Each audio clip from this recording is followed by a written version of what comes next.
네, 안녕하세요. 매경 레이더피 불금토크의 진행을 맡은 인턴 기자 조선희입니다. 불금토크는 레이더피에서 지난 한 주 보도됐던 뉴스들의 취재 뒷배경 그리고 또 못다한 이야기를 나눠보는 시간인데요.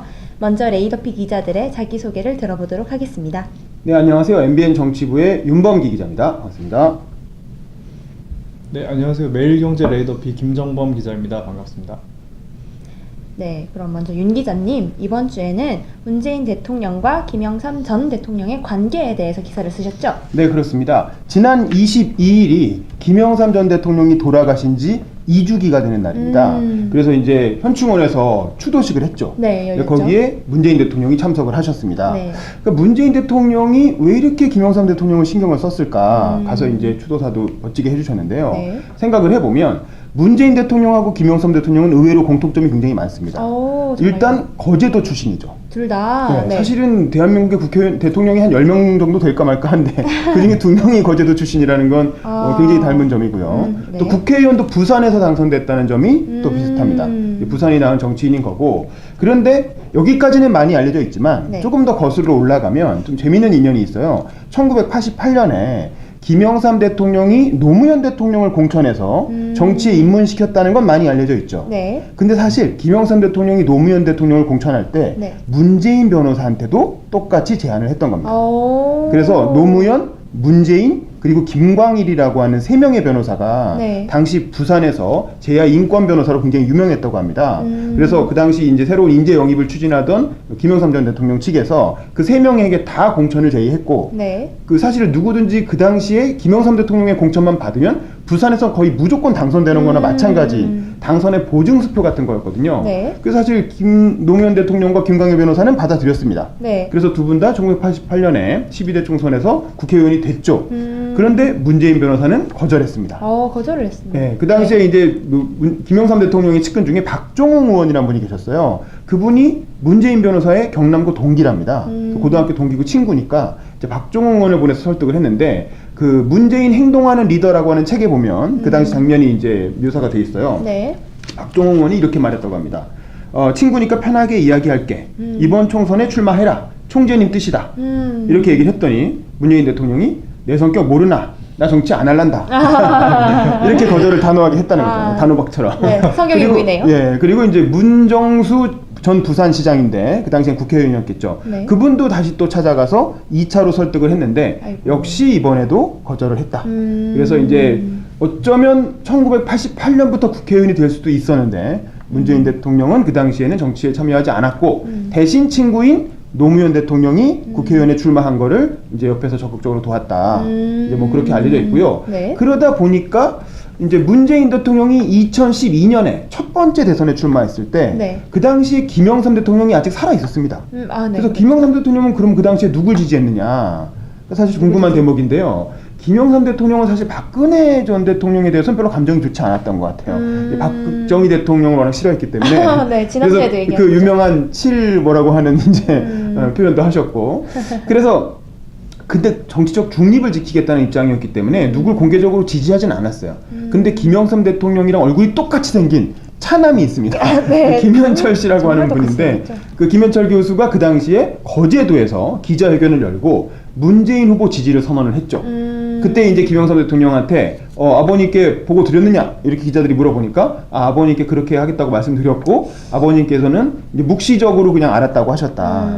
그러니까 이제 뭐 정확하게 지지는 안 했지만 그래도 적어도 말리진 않았다는 거죠. 그렇죠, 말리진 그건 안 돼 이렇게 말리진 않았다는 거니까 이제 암묵적 지지를 한 걸로 받아들일 수가 있고, 네. 또 지난 대선에서도 마찬가지로 김현철 씨와 또 김영삼 전 대통령의 측근이었던 김동용 전 의원이 문재인 후보 지지를 선언했죠. 네. 그래서 김동용 의원은 요번에 통일 민족화해 협력 회의 네네네. 민화협 네. 민화협의 수석 부의장, 그게 의장이 대통령이거든요. 그래서 그 부의장으로 이제 임명이 됐습니다. 네. 그래서 그런 인연이 있고, 사실은 이 김현철 씨에 대해서도 문재인 대통령이 굉장히 아낀다고 해요.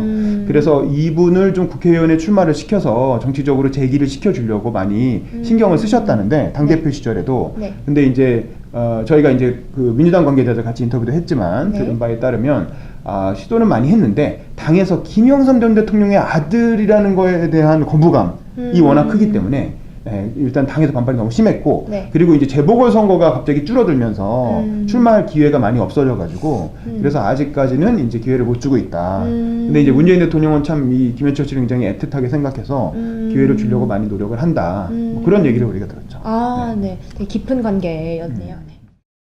그러면은 다음은 김 기자님. 이번 네. 주에는 세월호에서 유골이 발견됐는데 늑장 보고가 됐어요. 이제 네. 그 크게 좀 논란이 되고 있습니다. 그 오늘 농림축산식품해양수산위원회 기름이 긴데요. 네. 전체 회의가 열려서 좀 전까지 제가 좀 보고 왔습니다. 아. 그리고 김영춘 그 장관이 네. 여기 출석해서 이제 의원들의 질문에 대답을 하고 물론 좀 난타전이 됐습니다. 그 질책을 많이 받아서 지난번 홍종학 당시 청문회 때와는 달리 네. 이번에 여당까지 가세해서 상당히 뜨겁게 공세를 펼치더라고요. 그래서 좀 듣다 왔는데 뭐 요점은 사실 뭐 단순합니다. 그 세월호 희생자의 그 유골이 발견됐는데 그게 좀 장례식 일자랑 그 직전에 발견되면서 그걸 이제 장례식을 마치고 보고를 하겠다 이런 판단을 자의적으로 해가지고 원래 발견된 것보다 늦게 네. 이제 보고를 하게 됐고 그게 또 언론 보도를 통해 미리 나오면서 네. 늑장 대응한 거 아니냐 이런 네. 논란이 이제 생긴 겁니다. 네. 이제 여당에서는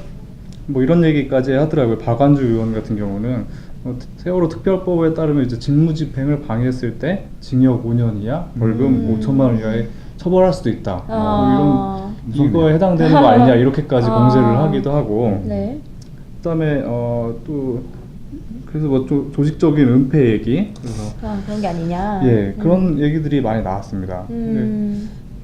쭉 듣다 보니까 네. 제가 사실 좀 욕을 먹을 각오를 하고 네. 그 공무원들을 좀 옹호를 해보자면은 네. 첫 번째로는 유가족이 이에 앞서서 만약에 유골이 발견됐을 경우에 이를 너무 지나치게 빨리 언론에 알려가지고 퍼져나가는 것을 원치 않고 그렇게 얘기를 했답니다. 네네네. 담당 본부장이랑 부본부장 공무원들한테 네.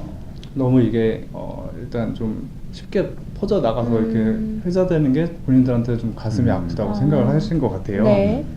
그게 있었고 기존에 수색을 하면서 140여 점의 유골이 발견된 적이 있었답니다. 근데 그동안에 이렇게 보고를 은폐하거나 늑장을 본 적이 한 번도 없었다는 거죠. 그러니까 네. 이번이 처음인데 네. 또 때마침 장례식이랑 시기가 겹쳤습니다. 네. 그래서 정산 참작을 어느 정도 해줄 여지가 있어 보인다 이런 판단이 일단 되는 거고요. 기존에 네. 한 번도 그런 적이 없었는데 네. 왜 꼭 이때 이렇게 된 것이냐. 네. 물론 반대에서는 그 이제 끝나가는 마당이니까 이 공무원들이 사실 빨리 좀 털어버리고 네. 손을 털고 끝을 내고 싶어한다 그렇게 의혹을 그러려고 제기한 한 게 사람들도 아니냐. 있어요. 네. 근데 또 이거에 대해서 그 장관 해양수산부 장관이 해명을 한 것이 비록 이것이 지금 장례식이 끝나도 현장 수습 본부가 그대로 유지가 된다 내년까지. 그리고 지금 현장에서 근무하시는 분들도 바로 올라오시는 게 아니라 그게 이제 마무리될 때까지 거기 현장에 이제 머물고 해서 이들을 지원한 다음에 올라온다. 그러니까 장례식이 끝난다고 뭐 바로 털 수 있는 그런 상황이 아니라는 거죠. 뭐 이러한 이유 때문에 사실상 뭐 고의적인 은닉이나 은폐라기보다는 실제로 유족들을 위해서 장례식이 좀 끝난 다음에 얘기를 해주려고 하는 게 아니냐 그런 좀 반론들도 나오고 있습니다. 네. 그래서 제가 좀 생각을 든 게 사실 공무원의 그 영혼을 많이 얘기하잖아요. 그렇죠. 공무원이 이제 없다. 영혼을 가져야 된다. 그동안에 그 정권에서 영혼 없이 행동했으니까. 네. 근데 이런 경우는 과연 공무원이 영혼을 가져야 되는 케이스냐 아니면 매뉴얼대로 행동했다면은 그냥 공개해야 했겠죠. 발견 즉시 공개하는 게 맞습니다. 네. 근데 만약 유족들이랑 어느 정도 커뮤니케이션이 돼서 네. 영혼을 발휘해가지고 네. 그렇게 한 거였다면은 지금 그런 경우에 공무원한테 영혼을 발휘한다고 말을 할 수 있겠느냐? 그러니까 발휘하라고 막. 예, 네. 전 그런 의문이 좀 들더라고요. 네, 그 시각에 따라서 좀 논쟁이 네. 생길 만한 충분한 여지가 있는 부분이라 가지고 네. 좀 더 생각을 해봐야 될 것 같습니다. 네, 지금까지 레이더 P에서 보도됐던 뉴스들의 취재 뒷배경, 의도 이런 걸 들어봤는데요. 불금 토크는 매주 금요일마다 찾아옵니다. 좋아요랑 구독하기도 꼭 눌러주세요. 들어주셔서 감사합니다.